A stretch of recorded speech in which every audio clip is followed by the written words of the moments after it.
Hello everybody, on today's video I'm going to show you the dustbin replacement and battery replacement for the Dyson V8 vacuum. This process is very simple. You only need a screwdriver with 3 screws. You can just watch the video and see how I remove everything here. It is very quick, very easy. Here's the dustbin. It looks factory OEM. It looks really good quality, and here's the battery replacement as well.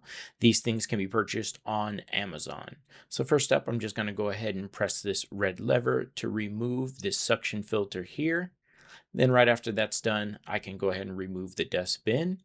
And then we're just going to remove 3 screws, 1 in the back and 2 on the bottom. And this will release the battery. It is so quick, so easy to do. Now I went ahead and put the new battery in. I'm just getting the 3 screws back in place. Make sure to tighten them, but not over tighten them, as you don't want to strip the screws. And now that those are in, I can go ahead and attach the new dustbin. And don't worry, that bottom flap will stay open. And we'll put the little section here back on top and snap that in. Now you'll be able to close the dustbin just like so. All right, and I'm just going to go ahead and put the extender piece on just to test it and make sure it works. And yep, everything is turning on.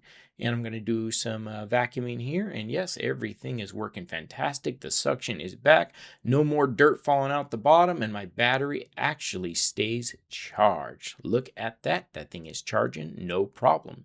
And that was the dustbin replacement and battery for the Dyson V8 vacuum. Thanks for watching.